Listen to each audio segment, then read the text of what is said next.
Now, Bristol Airport has defended his plans to carry another 2 million passengers each year, despite the increased carbon emissions.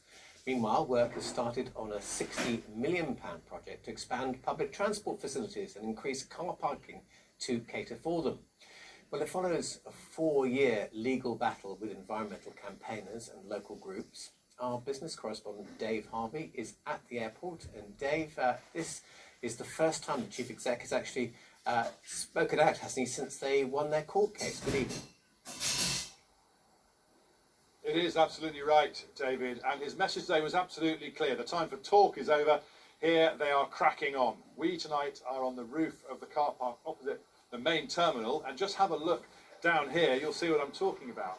The diggers are in, the earthworks are underway. This place is rapidly turning into a bit of a building site, and if we have a look over here at the short stay car park, which tonight is absolutely full of cars, well, in the next few weeks that too will be closed, be dug up and be turned into another building site as they put this huge new plan into operation. And that is where I met the boss earlier today, who clearly can't wait to get going. We're going to be building up multi-storey car park, but the roads are going to come straight in at the top level. After 4.5 years of battling in the courtrooms, it's fair to say the airport's boss is now excited to see the diggers have finally got to work. Really exciting to get things happening at long last. And of course, all this is just the beginning of what will be the biggest building project here since the year 2000. They're putting in a brand new multi-storey car park, which will stretch all the way from that existing multi-storey right up to here. It's absolutely huge. On top of it will be a new bus interchange, bringing a lot more buses and coaches from Bristol and all over the southwest. But of course, it's not the new buses which have caused so much opposition. It's all the extra planes. It's disastrous. It's 1 million extra tonnes of carbon a year, which is more than twice as much as all of the transport in Bristol. More than twice as much, and that's just from the increase under this planning permission. We know how desperate it is. Wildfires, floods, climate refugees. It's crazy that they're going against all the local stakeholders and carrying through these works. Dave Lees, you know what your opponents say. You've been battling with them in the courts for long enough. How can you justify so much more carbon at a time when everyone's worrying about this climate crisis? Well, I think we all want the same thing ultimately. We all want to get to a lower carbon future. We all want that, including myself and everybody here who works at the airport. And we're on a journey.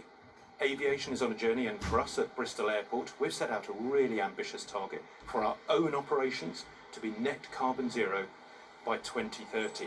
Sure, well, that's not the planes, that's just what's on the ground. It's not. But it's an important part because we can directly control that. But you're right, aviation, aircraft, and that's where we're working with all of our airlines.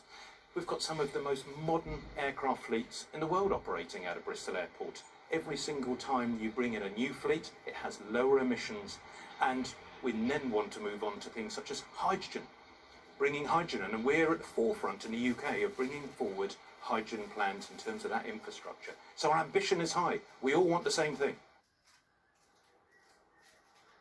Dave Lees, the Chief Executive of Bristol Airport, who clearly thinks the debate is over. I'm afraid I've got news for him. The environmental campaigners from Bristol have hooked up with people all over the country, and they've now formed a national group to stop airports expanding. They've got a lot of money and a lot of lawyers, so expect to hear more from them. But right here at the airport, 2 years or so of building works before that place gets another 2 million passengers, David. Yeah, I remember when Greta Thunberg was talking about that, Dave, when she came to Bristol as well. Very interesting. Thanks for that update.